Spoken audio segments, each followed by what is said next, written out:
Innal hamdalillah nahmaduhu wa nasta'inuhu wa nastaghfiruh wa na'udzu billahi min shururi anfusina wa min sayyiati a'malina.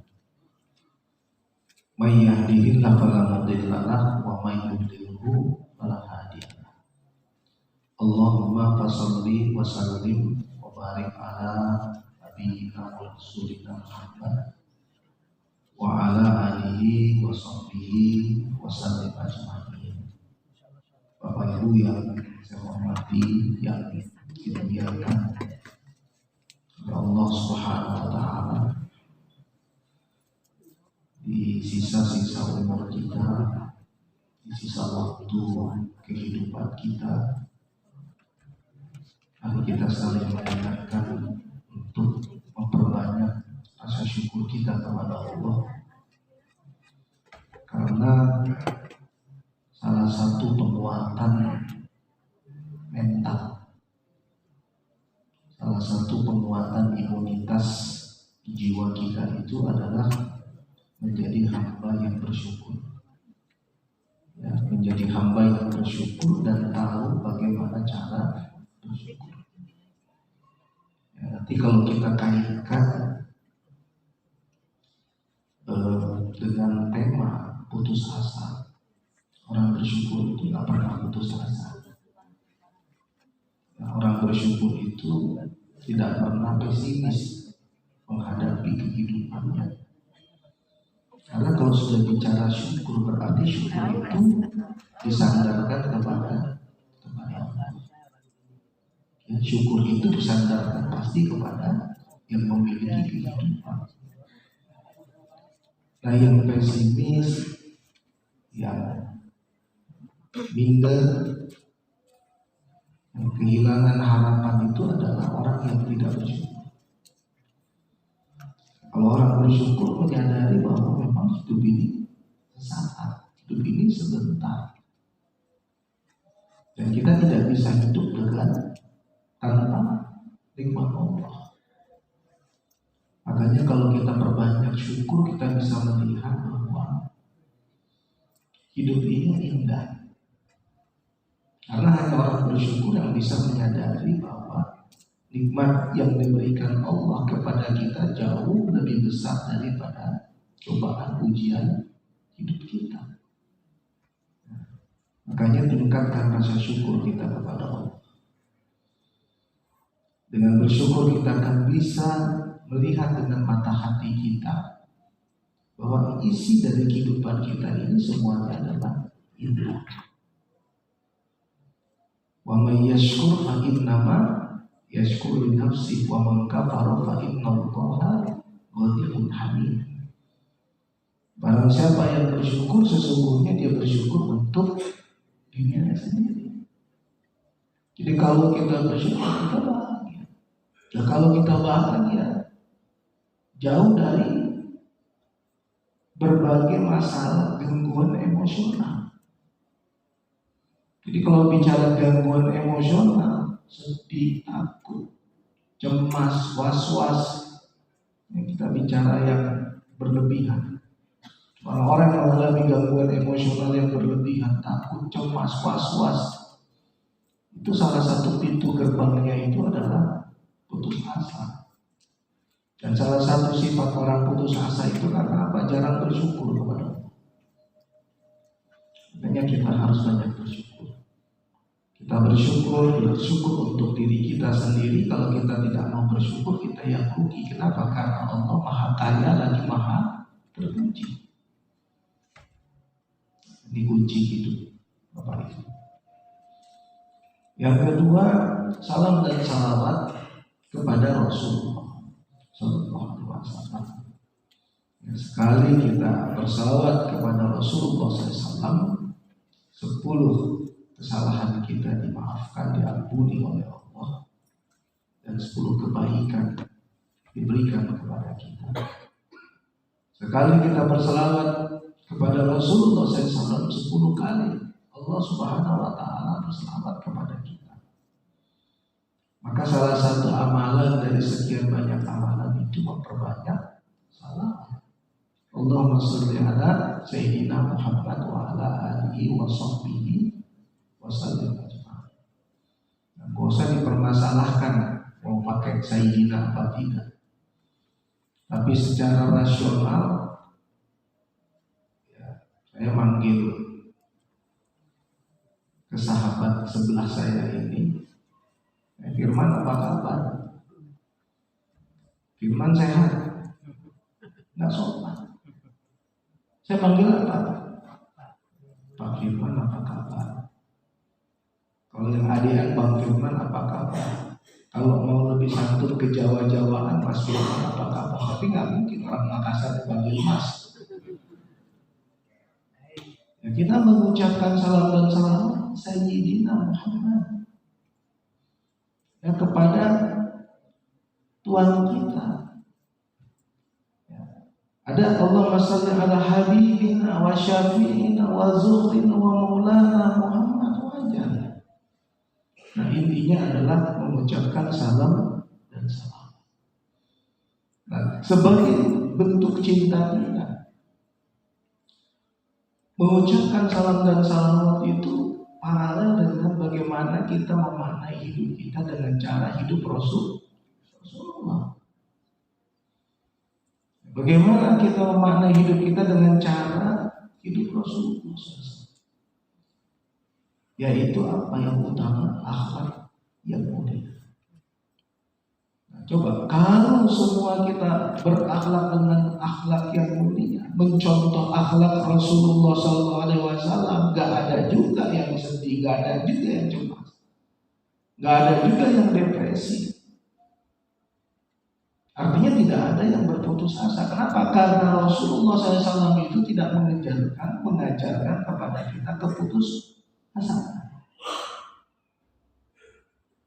Bagaimana Islam ini diperjuangkan? Ya, bagaimana Islam ini hadir di muka bumi ini dengan perjuangan, dengan pengorbanan, dengan jerih payah, dengan semangat, mental petarung, mental pemenang. Dan contoh manusia yang tidak pernah berputus asa dari rahmat Allah itu adalah Rasul. Jadi kalau kita punya sifat mencontoh sifatnya Rasulullah, berakhlak dengan akhlaknya Rasulullah SAW, nggak akan putus asa kita. Manusia agung, manusia hebat, petarung, pejuang, bukan hanya sebagai seorang Rasul, bukan hanya sebagai seorang Nabi, ya, bukan hanya sebagai seorang Rasul, sebagai seorang kepala negara. Kalau kepala negara itu visioner, ya, sebagai seorang kepala negara, sebagai seorang panglima perang, sebagai seorang pengusaha hebat, pengusaha sukses, tapi memang memilih hidup sederhana. Kalau kita punya sifat utama, setidaknya 4 sifat utama ini yang dimiliki oleh Rasulullah. Rasulullah itu bukan berarti cuma punya 4 sifat, tapi ini 4 sifat utama yang melahirkan 4 akhlak utama, melahirkan akhlak-akhlak yang lain. Amanah, siddiq, tabligh, amanah. Kalau kita amanah, orang amanah itu dapat dipercaya. Orang amanah itu nggak pernah dusta. Orang amanah itu mengedepankan kepentingan Allah di atas kepentingan diri. Orang amanah itu memikirkan kemaslahatan. Makanya kalau ada yang tidak amanah, berarti tidak memikirkan kemaslahatan. Egois, mementingkan dirinya di atas kepentingan orang lain. Apalagi kepentingan Allah jauh. Gak ada orang yang amanah itu putus asa. Gak ada orang yang siddiq kalau dia hidup benar, berpikir benar, bersikap benar, berperasaan benar, punya pribadi yang benar, dia putus asa. Dan kebenaran itu selalu berlandaskan kepada Al-Quran dan As-Sunnah.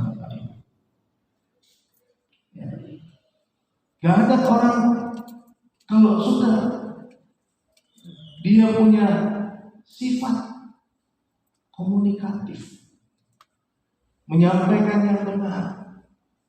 Komunikatif itu, tabligh itu bukan hanya menyampaikan yang benar. Dan Rasulullah SAW unggul di situ,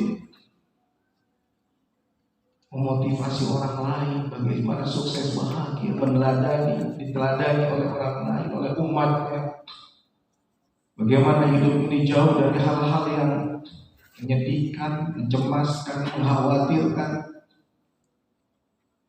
Ya, kisah bagaimana Rasulullah SAW bicara dengan Abu Bakar As-Siddiq dalam sebuah perjalanan ketika dikejar oleh orang kafir, pada ada di gua la takhaf wa la tahzan innallaha ma'ana, jangan kamu takut, jangan kamu bersedih hati, Allah bersama kita. Jadi kalau ada momen yang paling indah Bapak Ibu, momen paling indah itu kan momen Bapak Ibu bersama Allah. Momen yang paling indah itu adalah momen kita bersama. Nah, kapan momen kita bersama Allah? Ya kalau momen indahnya itu hanya pada waktu sholat, berarti hanya 5 waktu di dalam sehari. Berarti hanya sekitar 50 menit dalam sehari, dalam 24 jam. Sedikit. Kalau momen indah Bapak Ibu bersama Allah hanya bulan Ramadan, berarti hanya sebulan di antara 12 bulan. Kalau momen indahnya Bapak Ibu bersama Allah lagi di tanah suci, berarti hanya sekali dalam seumur hidup, haji atau umroh 3-4 tahun sekali. Nah, momen indah kita bersama Allah itu adalah walladzina jahadu fina lanahdiyannahum subulana wa innallaha lama'al muhsinin.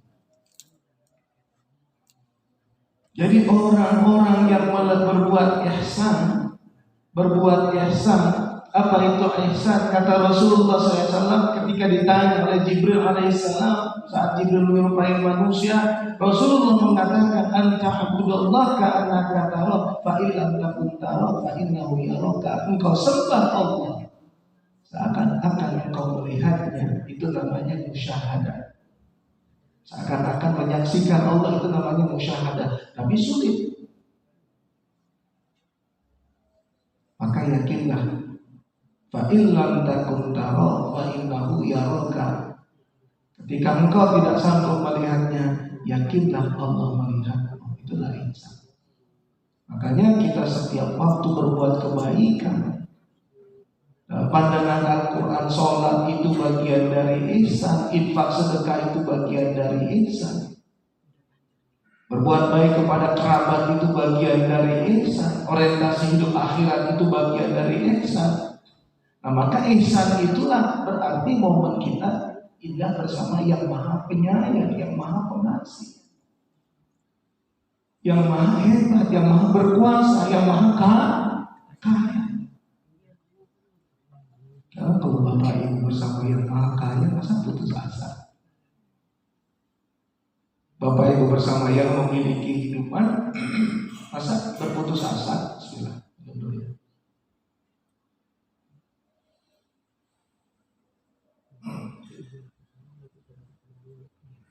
Apa yang menjadi alasan kita berputus asa dari rahmat Allah?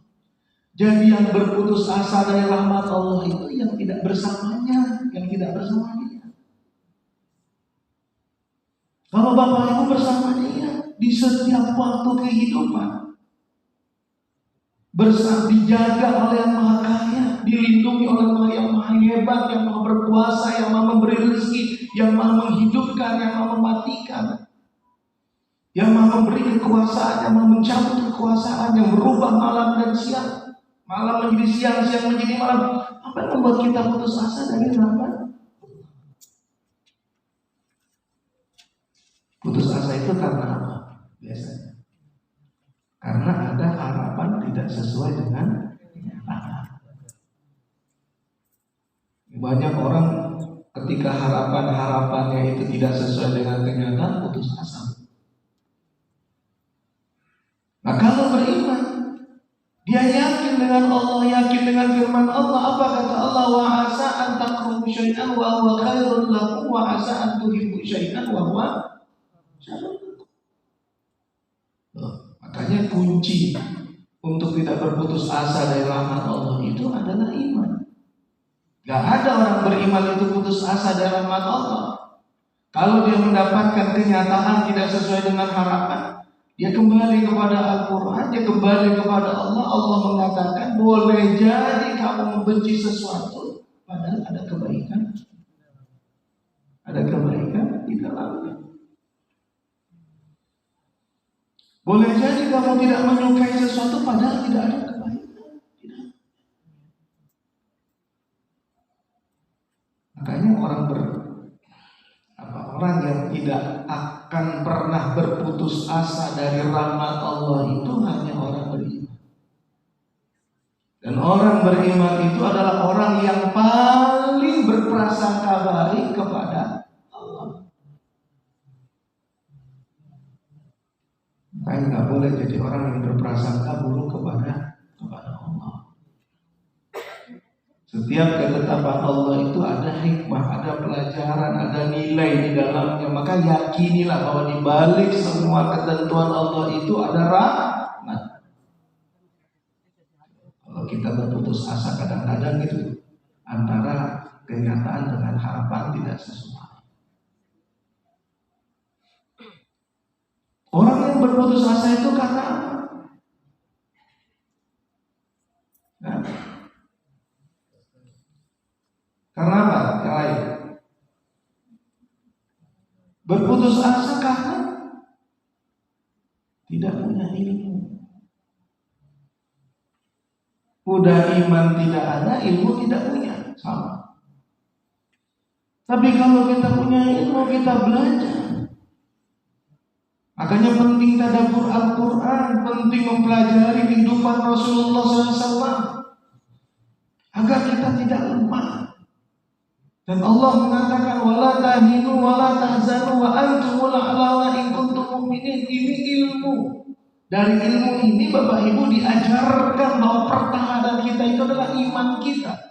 Maka Allah katakan jangan kamu merasa lemah, jangan kamu bersedih hati. Kamu manusia yang paling tinggi derajatnya jika kamu beriman.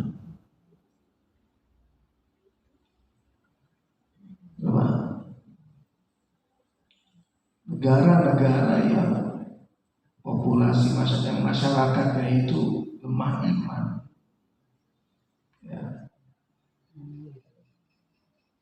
banyak sekali atau tinggi sekali angka bunuh diri. Gak sembuh dari penyakit bunuh diri. Nah kita diajarkan oleh Allah wa basyiris sabirin alladzina idza asabatuhum musibah qalu inna lillahi wa inna ilaihi raji'un. Beri kabar kepada orang-orang yang sabar ketika ditimpa musibah, dia harus kuat. Tauhidnya harus kuat, pertahanannya harus kuat. Dia harus meyakini bahwa dia adalah milik Allah, kembali kepada Allah. Dan di dalam kesabarannya itu Allah berikan kepadanya ulaika alaihim shalawatun min rabbihim wa rahmah wa ulaika humul muhtadun. Allah berikan dia ampunan, Allah berikan dia rahmat, Allah berikan dia hidayah. Pintu gerbangnya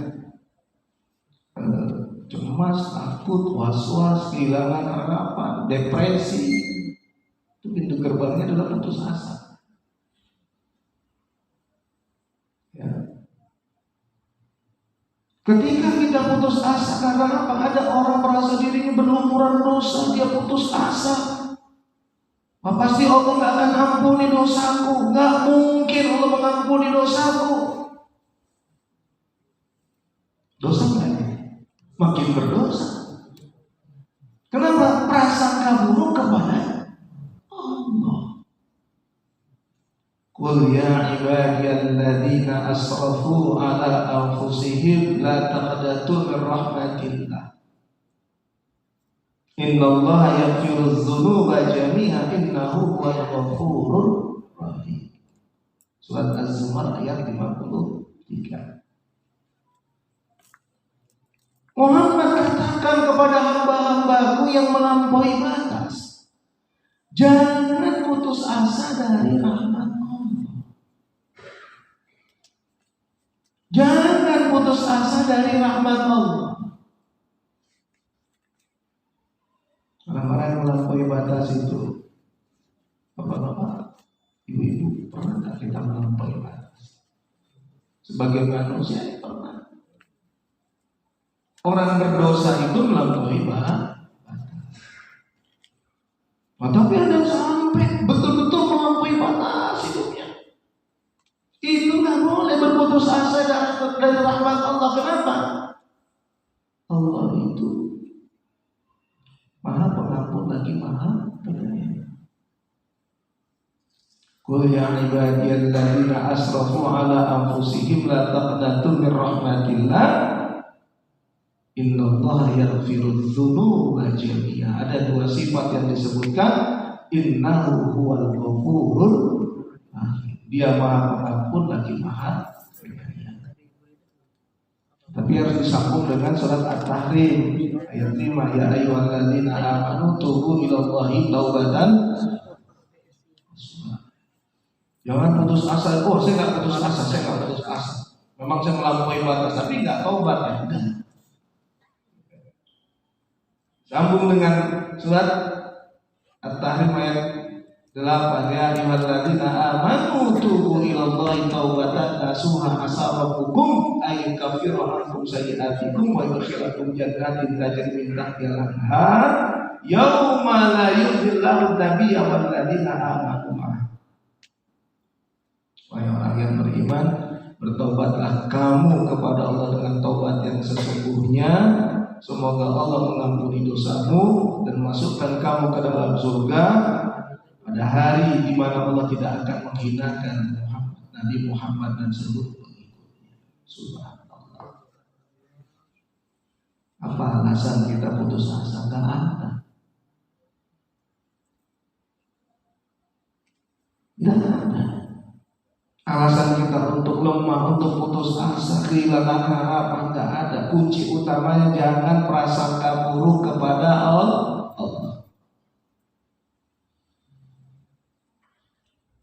Orang-orang yang berputus asa dari rahmat Allah ini pasti kehilangan semangat dalam hidupnya. Kenapa kehilangan semangat? Karena kehilangan harapan. Nah, kenapa kehilangan harapan? Karena gak punya iman. Kenapa gak punya iman? Karena gak yakin kepada Allah. Kalau dia yakin, dia beriman kepada Allah, dia gak akan kehilangan harapan. Kalau dia tidak kehilangan harapan, dia tidak akan putus asa. Kalau dia tidak putus asa, hidupnya selalu penuh semangat. Semangat pengabdian, semangat memaknai hidup, dan yakin bahwa di dalam setiap kesulitan, bersama kesulitan pasti ada kemudahan. Bersama kesulitan pasti ada kemudahan. La yukallifullahu nafsan illa wus'aha. Ya, jadi Allah tidak akan membebani kita di luar batas kesanggupan kita. Di dalam surat Ar-Rum ayat 36, wa idza adzaqtan nasa rahmatan farihu biha wa in tusibhum sayi'atan bima qaddamat aydihim idza hum yaqnatun. Dan apabila kami berikan sesuatu rahmat kepada manusia, niscaya mereka gembira dengan rahmat itu. Kalau kita dikasih kebaikan, kita gembira dengan kebaikan-kebaikan yang diberikan Allah. Dapat rezeki, gembira. Sehat, gembira. Apalagi kerja, gembira. Kumpul dengan teman-teman, gembira. Kumpul keluarga, gembira. Hidup bersama orang tua, gembira. Hidup bersama adik kakak, gembira. Hidup sama anak, gembira. Wisata, gembira. Wah, itu kalau dikasih rahmat itu gembira. Dan apabila mereka ditimpa musibah disebabkan kesalahan yang telah mereka kerjakan oleh tangan mereka sendiri, tiba-tiba mereka putus asa. Kalau kita dapat rahmat kita gembira, tapi begitu kita dapat cobaan kita putus asa, berarti nggak fair dong. Nggak fair. Ya kan? Makanya diajarkan orang. Kenapa? Salah satu yang menguatkan mental kita, imunitas jiwa kita itu adalah sabar dan syukur. Ketika mendapatkan nikmat bersyukur, ketika mendapatkan cobaan bersabar. Dan itu harus belajar lagi Bapak Ibu. Makanya tuntut ilmu itu nggak pernah berhenti. Jawabannya itu ada di hadis Bukhari. Ma yusibul muslim min nasab wala wasab wala ham wala huzn wala adha wala gham hatta syaukah yushakuha illa kaffarallahu biha min khataya. Kalau seorang muslim letih, Bapak sering letih nggak Bapak Ibu? Capek, berjuang seharian, hebat capek, napas nggak dapat, asam lambung naik. Khawatirnya berlebihan, sedih, dapat gangguan, kesusahan, itu bahkan duri yang melukai. Allah menghapus kesalahan-kesalahan kita. Nah, yakin? Kalau yakin kan berarti ketika ditimpa musibah nggak sedih berlebihan, nggak cemas berlebihan. Ketika kena duri tidak memaki. Siapa yang duri taruh tengah jalan? Nggak sopan benar gitu. Begitu kan ada astagfirullahaladzim. Itu bisa menggugurkan dosa-dosa kita. Ya.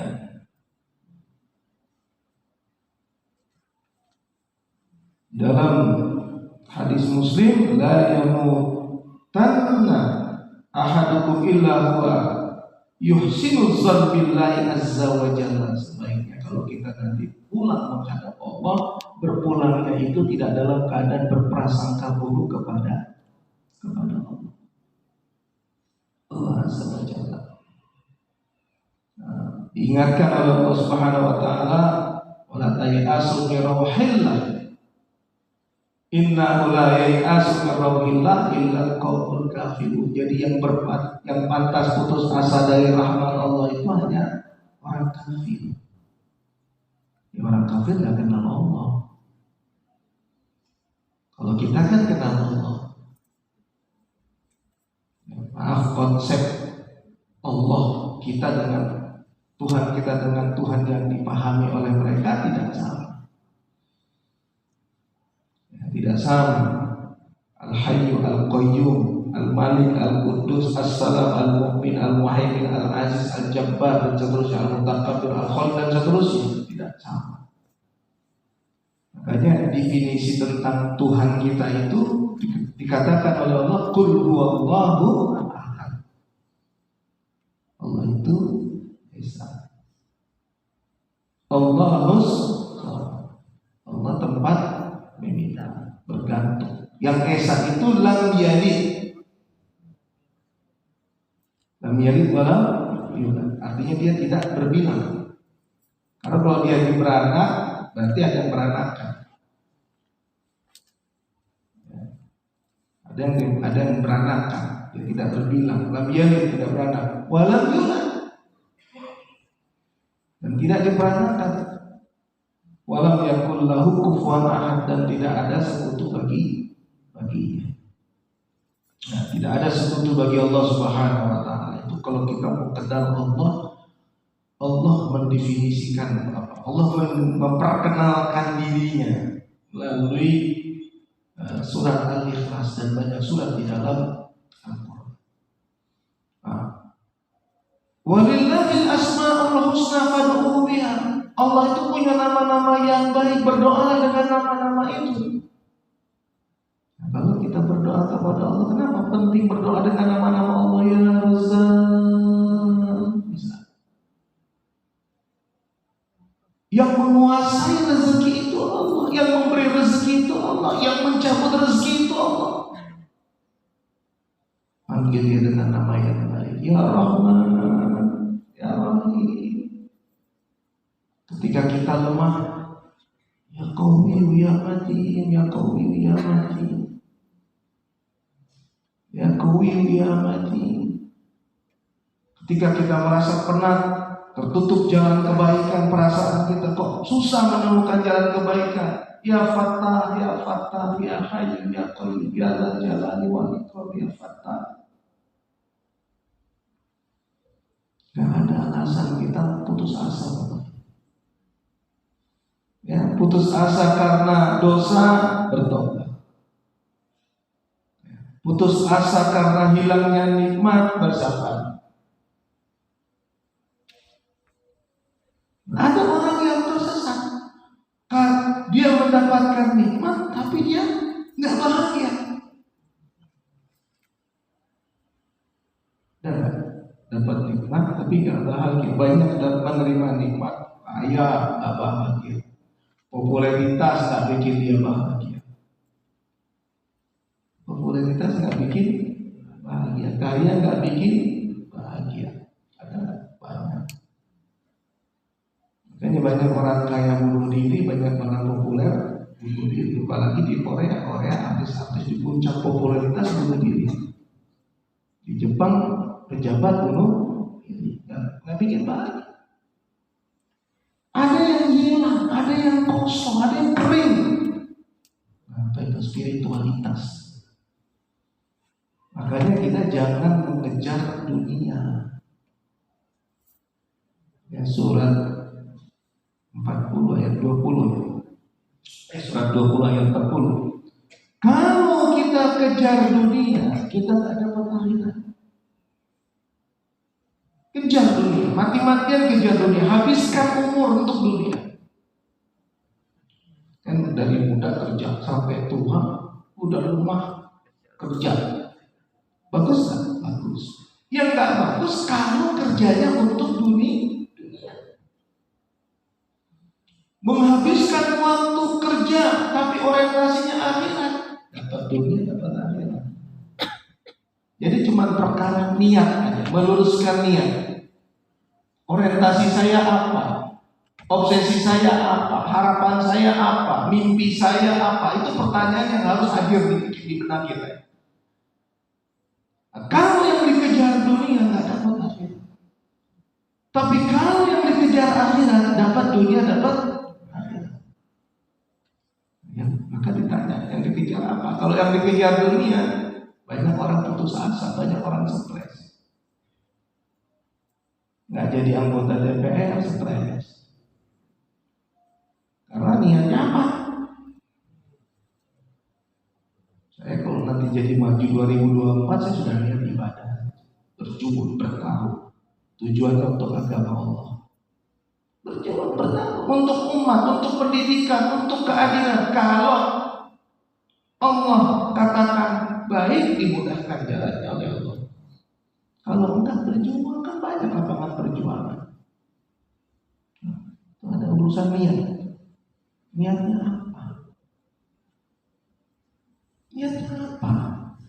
Maka dikatakan oleh Rasulullah SAW, innamal a'malu binniyat wa innamal likulli imri'in ma nawa. Semua pekerjaan itu tergantung niatnya. Seseorang itu tergantung niatnya. Kalau niatnya karena Allah dan Rasul, maka dia dapatkan niat karena Allah dan Rasul. Tapi kalau niatnya di luar Allah dan Rasul, dia sesuai mendapatkan apa yang dia niatkan. Jadi kalau untuk dunia dapat dunia, kalau untuk akhirat dapat akhirat dan dapat dunia. Dan kalau bicara kesempatan hidup, Bapak Ibu, kesempatan hidup itu kan kita udah berhitung sebetulnya. Kalau kesempatan hidup tuh di depan kita lebih dekat kematian. Kan lebih dekat kematian daripada sampai berapa umur kita. Jadi kalau sisa umur ini bukan untuk kebaikan, apalagi yang menjadi bekal kita untuk berpulang menghadap Allah Subhanahu wa Ta'ala. Banyak orang ngejar dunia, dapat dunia, nggak dapat akhirat. Habis umurnya untuk dunia, sampai keluar renta dia dapatkan dunia. Orang tersesat biasanya yang mengejar dunia itu putus asa, karena ketika nggak dapat putus asa. Tapi kalau mengejar akhirat kembali kepada perjuangan dia, orientasi akhirat, niatnya untuk agama Allah, untuk umat, untuk keadilan. Jadi Bapak Ibu jangan mudah putus asa, tidak boleh. Jadi orang yang berputus asa karena tidak kenal dengan Allah, tidak kenal dengan Allah. Dan sekali lagi bahwa pintu gerbang depresi, stres itu salah satunya adalah putus asa. Jangan sampai ada gangguan emosional pada diri kita.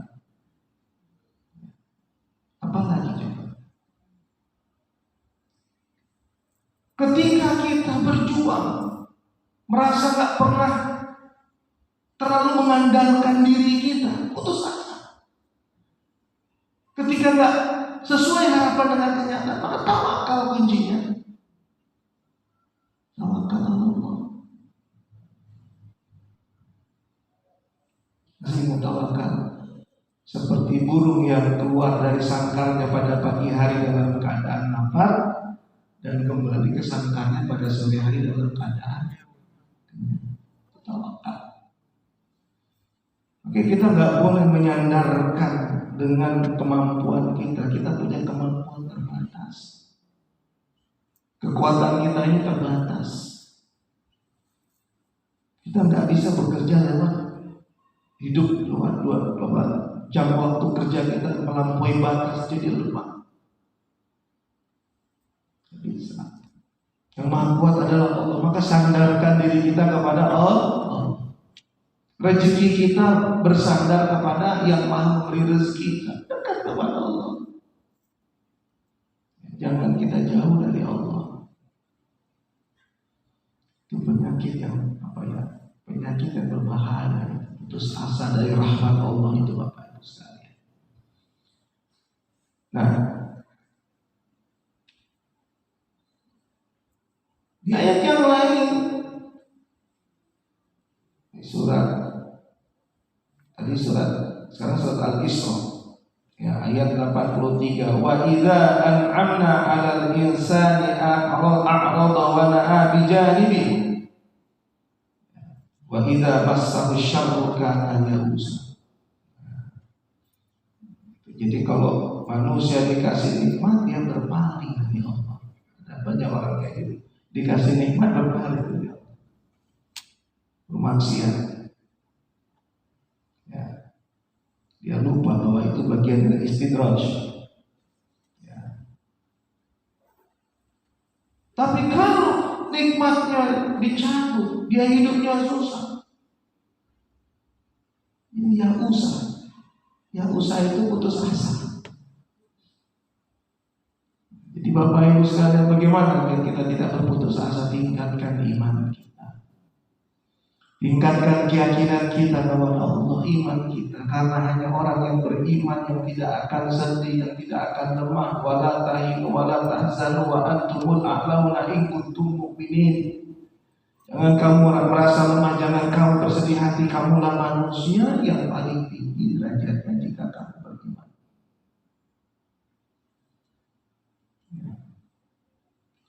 Faman ya'mal mithqala dzarratin khairan yarah wa man ya'mal mithqala dzarratin syarran yarah. Ini ilmu, membacanya dengan iman. Barang siapa yang melakukan kebaikan di jalan Allah, Allah tambah kebaikan itu, sekecil apapun itu. Barang siapa yang melakukan keburukan di jalan Allah, Allah balas keburukan, sekecil apapun keburukan yang dia lakukan. Itu iman. Artinya apa? Hidup ini berjuang beramal. Berjuang beramal menguatkan spiritualitas kita, menguatkan mental kita, membangun keyakinan kita kepada Allah. Di dalam setiap perjuangan ada nilai, ada hasil. Orang yang berjuang di jalan Allah gak pernah putus asa dari rahmat Allah. Tingkatkan iman, tingkatkan amal. Tingkatkan iman, tingkatkan amal Bapak Ibu sekalian yang dimuliakan oleh Allah Subhanahu wa taala. Nah, merawat semangat semangat untuk berjuang di jalan Allah, memiliki mental pemenang itu memang tidak gampang, tidak mudah. Makanya kumpullah sama orang-orang yang beriman, kumpul dengan orang-orang seperjuangan yang hidup di jalan Allah. Berkumpul, kita tuh harus kuatkan barisan, karena ukhuwah yang paling tinggi ukhuwah Islamiyah. Itu kuatkan kita. Oke, jangan jalan sendiri itu lemah. Lidi, satu lidi, satu batang lidi bisa nggak buat nyapu kotoran? Nah, ibu-ibu, satu batang lidi buat nyapu kotoran, bisa nggak? Nggak bisa, patah. Kalau sampahnya banyak gimana satu batang lidi? Maka kumpulkan lidi-lidi itu. 200-300 lidi kumpulkan ikan. Satu, bersih halaman, bersih dalam masjid, halaman masjid. Jalan bisa bersih. Coba lihat tukang itu tuh apa? Pasukan orange. Bagaimana mereka nyapu itu coba dengan satu lidi. 100.000 pasukan orange, tapi megang satu lidi masing-masing. Filosofi hidup jangan seperti lidi. Kalau cuma satu batang nggak bisa nyapu sampah kotoran. Ratusan lidi diikat sapu. Satu lidi patahin, nggak butuh tenaga. Ambil satu lidi patahin, nggak butuh tenaga. Patah. Coba ratusan lidi diikat, pakai paha katanya, susah patahinnya. Coba Bapak Ibu coba untuk beli nanti ini di pasar spesial untuk itu. Patahin itu nggak bisa. Artinya kita kalau sendiri kita lemah. Kita harus bersaudara, kita harus bersatu. Dalam kebersamaan, dalam persatuan ada kekuatan. Dengan kebersamaan kita bisa menyapu sampah masyarakat. Dalam kebersamaan kita susah dipatahkan. Artinya optimisme itu pun dibangun berdasarkan kalau kita bersama, kita bersatu, saling support satu sama lain. Saling support satu sama lain. Kalau bukan kita yang menyupport saudara kita, siapa yang menyupport saudara kita? Kalau bukan kita yang menyayangi saudara muslim kita, siapa yang akan menyayangi saudara muslim kita? Kalau bukan kita mengeluarkan dari kesulitan hidupnya, siapa lagi yang akan mengeluarkan dia dari kesulitan hidupnya? Kalau bukan kita yang membahagiakannya, siapa lagi yang akan membahagiakannya? Al-Ukhuwah Al-Islamiyah. Persaudaraan dalam iman, dalam Islam itu kekuatan. Karena lagi 2024, belajar jangan kayak 2019. Saling menyerang.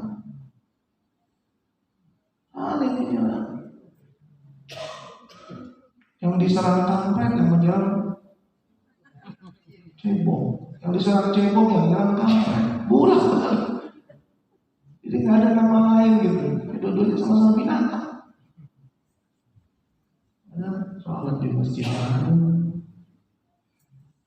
Tarawihnya mana? Ramadan si kampret puasa, si cebong juga puasa. Idul Fitri si kampret lebaran, si cebong juga lebaran. Pas lagi haji kampretnya pergi haji, cebong juga pergi haji. Kayak nggak ada nama itu, nggak boleh. Memanggil panggilan dengan panggilan yang tidak baik, seburuk-buruk panggilan. Nggak boleh. Ada etika pergaulan yang diajarkan oleh Allah di surat 49 ayat 10, ayat 11, ayat 12, ayat 13. Di ayat 10-nya innamal mu'minuna ikhwatun fa aslihu baina akhwaykum fattaqullah ya la'allakum turhamun. Mukmin itu bersaudara, dengan kita bersaudara kita kuat, menguatkan satu sama lain. Bagaimana jangan sampai saudara kita putus asa, kita kuatkan dia. Dia kuatkan kita di saat kita lemah. Maka ada watawasau bil haq, watawasau bis sabr. Itu persaudaraan, saling menguatkan. Nah, semangat menyatukan orang yang bertikai itu bagian daripada ketakwaan. Nah, di ayat 13, ya ayyuhan nas inna khalaqnakum min dzakarin wa untha wa ja'alnakum syu'uban wa qabaila lita'arafu inna akramakum indallahi atqakum. Wahai manusia, kami ciptakan kalian bersuku-suku, dari wanita pria, bersuku-suku berbangsa-bangsa. Inna akramakum lita'arafu, untuk saling mengenal. Tapi ingat, di antara kamu yang paling mulia yang paling bertakwa. Sifat orang bertakwa itu senang bersaudara. Senang bersaudara. Nah, di tengahnya itu jangan mengejek, jangan mengolok-olok, jangan memanggil panggilan yang buruk, jangan bergibah, jangan prasangka buruk. Kalau itu kamu lakukan, kata Allah, sama dengan memakan daging mayat saudara. Kita mau kuat tapi kita bercerai-berai. Ya, kalau mau kuat, pegang itu Islam. Pegang. Makanya kembali orientasi perjuangannya apa? Harus Allah. Kalau orientasi perjuangannya adalah Allah, obsesi tertingginya adalah Allah, kita kuat, kita selamat, kita bahagia, kita saling menguatkan. Cepat ya.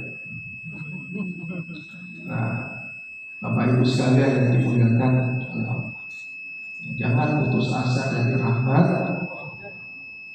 Tingkatkan iman kita, ilmu kita, tingkatkan persaudaraan kita, tingkatkan persaudaraan kita, saling menguatkan satu sama lain, saling mengokohkan satu sama lain. Sering kumpul sama orang soleh, terus belajar. Dan yang nomor satu paling utama, yang utama, jangan prasangka buruk kepada Subhanahu. Tidak boleh prasangka buruk kepada Allah. Kalau kita prasangka buruk kepada Allah, maka kita berdosa. Kita berdosa. Bapak Ibu sekalian, semoga Allah ridho kita. Tetap kuatkan barisan. Kobarkan semangat perjuangan di jalan Allah. Hiduplah untuk Allah. Jangan merasa lemah, jangan bersedih hati, jangan putus asa, karena Allah selalu bersama kita. Masih ingat kan momen indah bersama Allah kemarin? Kan sudah saya sampaikan. Nah, momen indah bersama Allah itu di setiap waktu bersama Allah. Dalam setiap kebaikan yang kita lakukan karena Allah, itu berarti kita bersama Allah. Bersama Allah itu berarti bersama perlindungannya, bersama cintanya, bersama kasih sayangnya, bersama nikmat yang dianugerahkannya kepada kita dengan semua sifat-sifat mulia. Makanya orang beriman itu tidak mengeluh. Saya kira itu, Mas, ada yang mau dipertanyakan? Baik. Bapak dan Ibu sekalian, mungkin kajian kita kalau ada pertanyaan Bapak dan Ibu sekalian atau pernyataan dari Bapak dan Ibu sekalian, kami persilakan. Ajali, ajali tangan begitu. Ibu-ibu mungkin ibu-ibu, silakan ibu-ibu.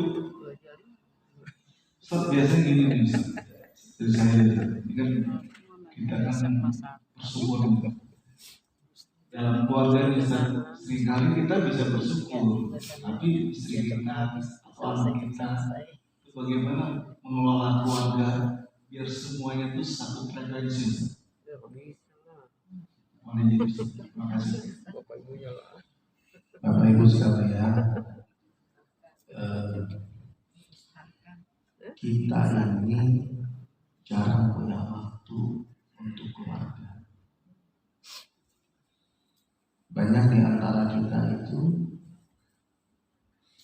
kesibukannya itu di luar rumah, ya, waktunya lebih banyak dibandingkan di dalam.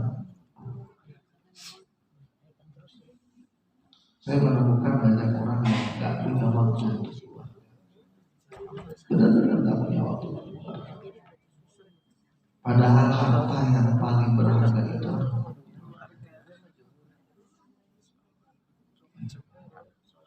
waktu yang saya habiskan untuk pergaulan. Contoh, lebih banyak dibandingkan waktu yang saya habiskan bersama istri dan anak-anak saya, bersama orang tua saya, bersama adik kandung saya. Contoh, saya ulangi ya, waktu yang saya gunakan untuk pergaulan saya banyak. Misalnya, ini saya ini contoh saja. Misalnya golf, bukan berarti saya pemain golf ya, bukan berarti saya suka golf. Saya kasih contoh, pergaulan saya golf, habis waktu saya sampai Sabtu sama Ahad yang harusnya hari keluarga saya pakai untuk golf. Senin sampai Jumat kerja, meeting, rapat untuk pergaulan, untuk pekerjaan dan lain-lain. Setelah nanti saya meninggal, yang paling banyak merasa hari-hari kesepian, kehilangan, yang ingatannya selalu kepada kita bukan mereka, tapi istri dan anak-anak kita, yang setiap langkah mungkin berdoa, ya Allah, suamiku lapangkan kuburnya, terima amal ibadahnya. Yang tadi itu ingatnya waktu kita sudah masuk ke kuburan, mereka datang ke makam, paling lama mungkin sebulan, setelah itu kita dilupakan. Yang di rumah itu yang istri kita dan daging kita, yang selalu mendoakan kita, nggak pernah berhenti mendoakan kita. Lewat tanah kusir doakan kita. Teman-teman tadi lewat tanah kusir udah ngobrol sama siapa? Harta kita yang paling berharga adalah keluarga kita. Maka luangkan waktu untuk keluarga. Luangkan waktu yang berkualitas bersama keluarga. Didik anak-anak kita, pasangan hidup kita. Jadi teladan buat keluarga kita. Satukan frekuensi itu. Banyak di antara kita itu manusia ini pengen didoakan anak, tapi tidak punya waktu untuk pengen saya di hari tua pengen diperhatikan oleh anak saya hari tua saya, tapi tidak pernah punya waktu untuk anak.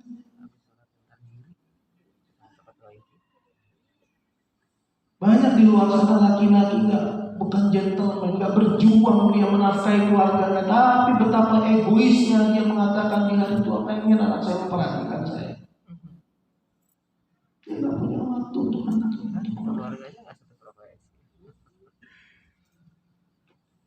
Banyak suami-suami yang nggak punya waktu untuk istrinya, banyak istri-istri yang nggak punya waktu untuk suaminya.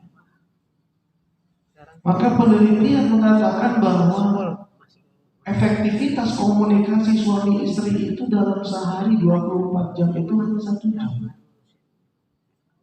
Hampir 2 jam. Nggak lebih. Coba. Kantor jam berapa? Pulang jam berapa? Berapa menit? Berapa detik? Jadi jalan telepon.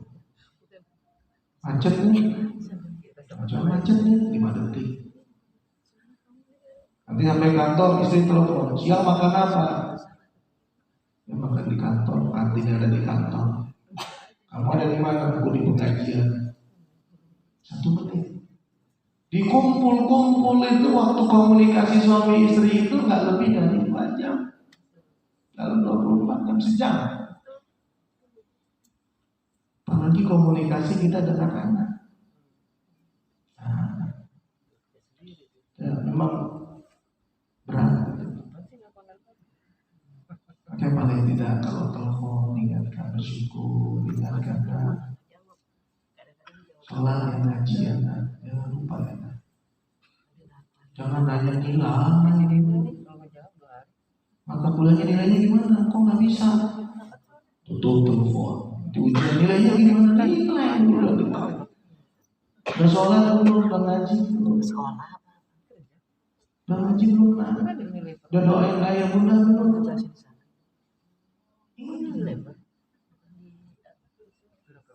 Anak-anak itu melihat perjuangan. Begitu dia mengingat perjuangan orang tuanya, nasihat orang tuanya, memang mungkin saat ini nasihatnya nggak masuk, mungkin. Namanya masih usia remaja. Begitu nanti kita di hari tua kita, dia ingat bagaimana orang tuanya menghabiskan umurnya berjuang menafkahi keluarga. Bagaimana nasihat-nasihat yang dulu nggak dia sukai, padahal di hari tua itu dia sukai. Subhanallah, dulu ayah marah-marah, bunda marah-marah, hanya karena aku nggak sholat. Itu memang nggak suka di usia remaja, tapi nanti di hari tua, subhanallah, dulu ayah bunda ingatkan aku sholat, ingatkan aku ibadah, ingatkan aku ngaji. Saya sekarang kan anak saya di luar kota, kuliah di Bandung. Udah sholat, udah ya. Udah ngaji belum? Ngaji ya? Iya. Ngaji ya? Iya. Doain ayah ya, bunda ya. Iya. Baru. Akan apa hari ini? Ngapain hari ini? Biar pusing apa? Nggak suka mereka anak semua itu. Nasihatnya sholat, ngaji, sholat, ngaji. Tapi nanti itu akan berharga di saat mereka sudah dimasuk usia matang. Kalau enggak, dia bilang nanti di usia matang, ih betapa nggak peduli orang tua aku ini. Itu saya banyak. Ini saya ngomong gini banyak teman saya yang bilang Ustaz, saya sedih loh. Setelah saya udah tahu gini belajar agama saya, jadi kenapa orang tua saya dulu masukin ke sekolah? Sekolah saya bukan ke sekolah Islam, bukan ke sekolah umum, ke sekolah Kristen, ke sekolah Hindu.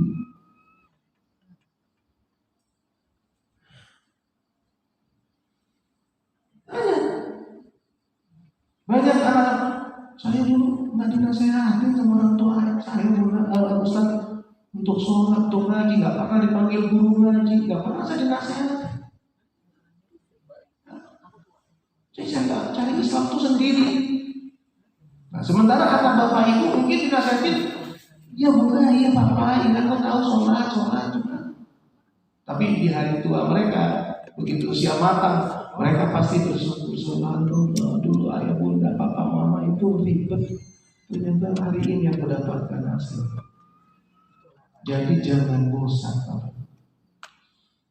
jangan bosan luangkan waktu untuk keluarga, nasihatkan keluarga. Harta berharga kita, anak kita, istri kita, bapak ibu, suami ibu itu harta paling berharga.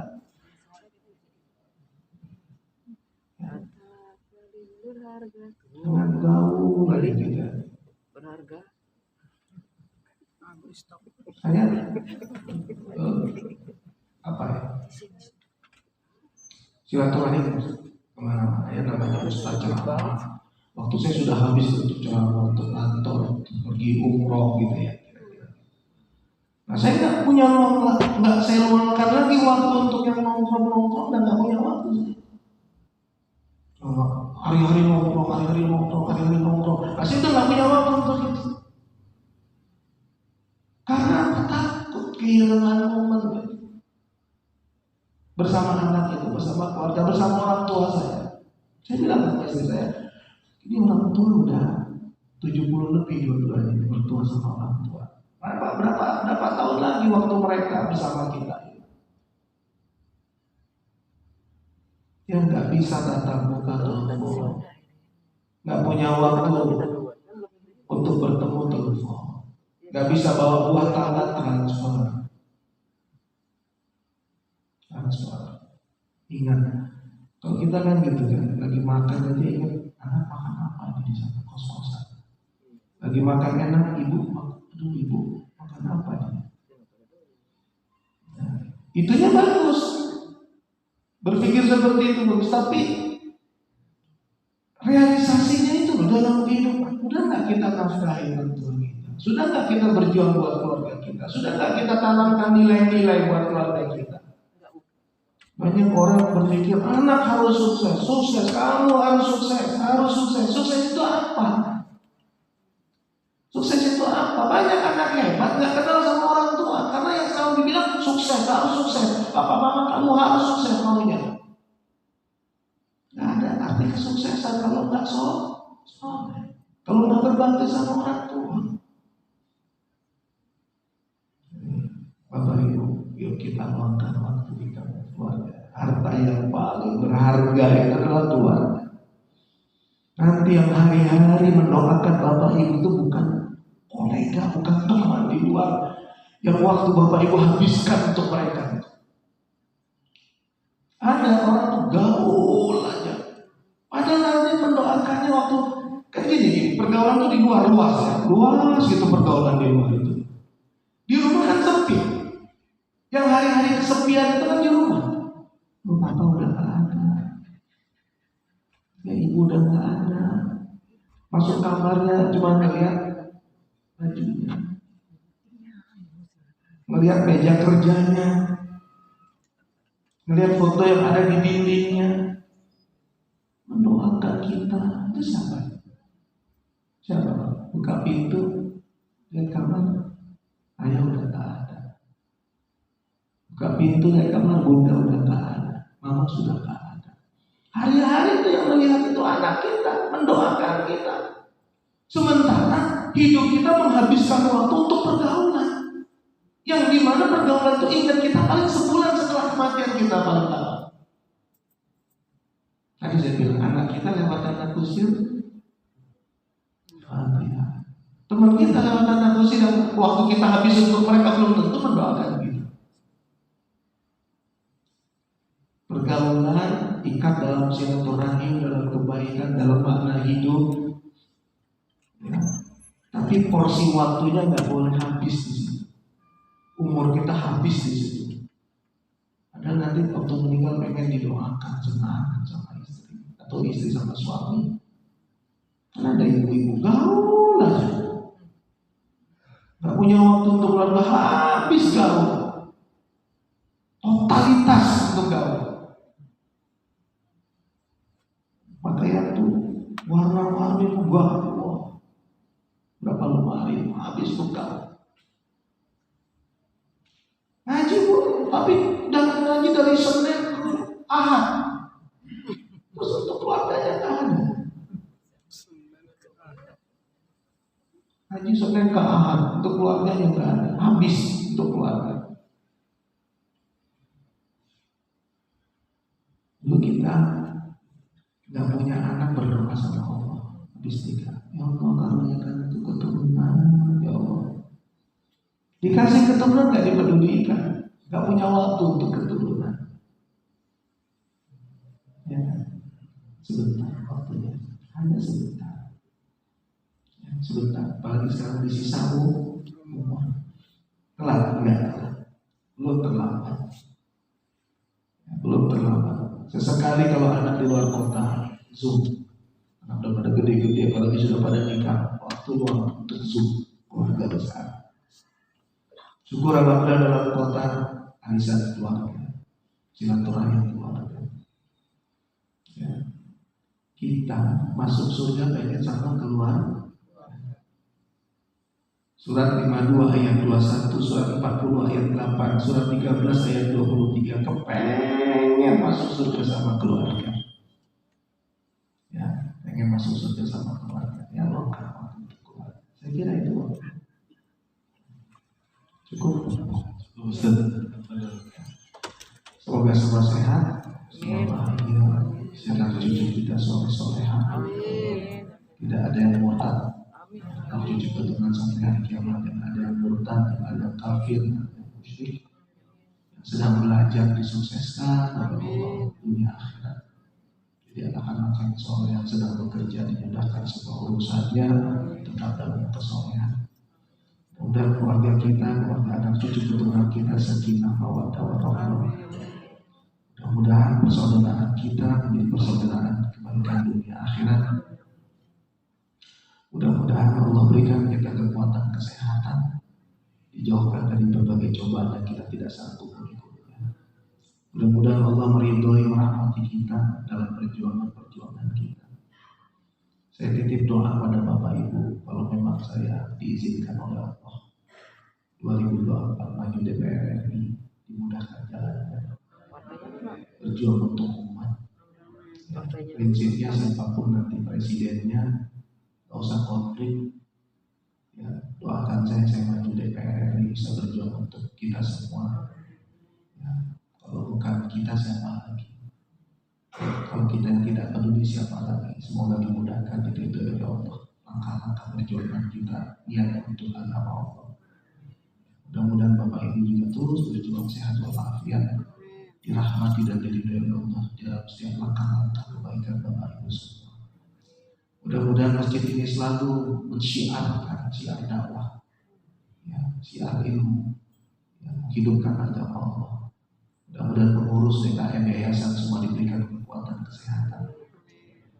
Hari ini Pak Roni tadi izin karena istrinya recovery di ruang ICU. Alhamdulillah sudah sadar katanya, ya, tapi masih recovery. Kita doakan mudah-mudahan istri beliau sehat walafiat, diangkat Allah penyakitnya. Al-Fatihah.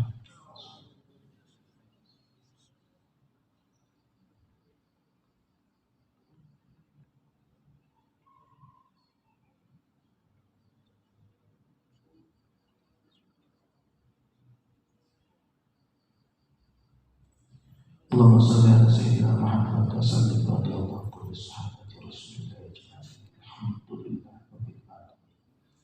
Allahumma ighfir lana wa walidina warhamhuma kama rabbawna shighara.